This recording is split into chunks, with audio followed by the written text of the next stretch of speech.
Despite international sanctions and a stated commitment by the UK government to take assertive action, dozens of sanctioned Russian oil tankers continue to navigate the English Channel, one of the world's busiest and most strategically sensitive shipping routes. This isn't accidental. It's part of a far bigger and darker story unfolding on the high seas.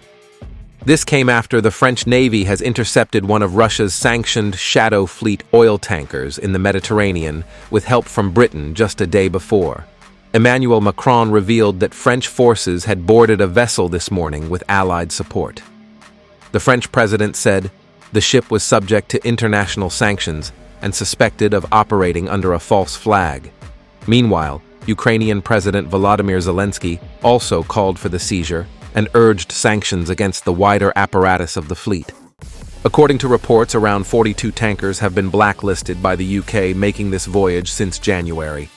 Some, like the tanker Sophos, loaded Russian oil, stopped broadcasting their position, and slipped through the channel unnoticed before reappearing near St. Petersburg.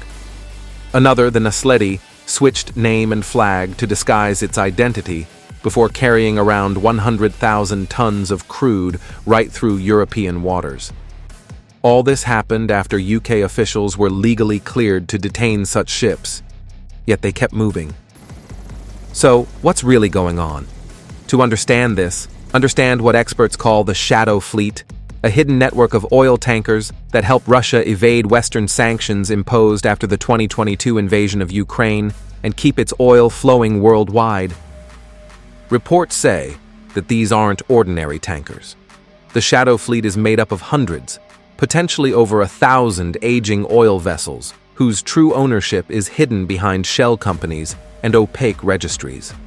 Many turn off their tracking systems, spoof their identities, or change their flags, tactics that make them nearly invisible to regular monitoring. Sources say that some transfer oil mid-sea to untraceable ships, or magically appear with a new name and nationality right when sanctions catch up.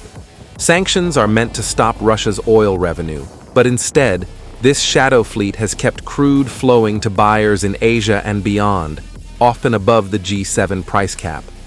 Western governments have tried to blacklist and sanction these ships, but as soon as one ship is targeted, another silently takes its place. Reports of investigations like the Shadow Fleet secrets reveal that many of these tankers once belonged to Western ship owners, who sold them at high prices instead of scrapping them. Those sellers made billions, while Russia now uses their old ships to power its economy. Meanwhile, crew agencies in Europe and Ukraine are unknowingly crewing these vessels, helping keep the operations afloat.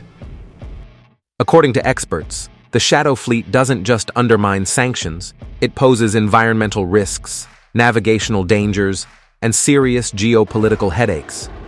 These ships are often underinsured or uninsured, increasing the risk of catastrophic spills. And with Europe trying to choke off oil revenues that help fund wars, every vessel slipping past enforcement weakens international pressure. However, nations are beginning to respond. The UK, EU, US, and allies are tightening pressure, from tracking and boarding operations to coordinated seizures at sea. But the Shadow Fleet's ability to adapt continues to challenge those efforts.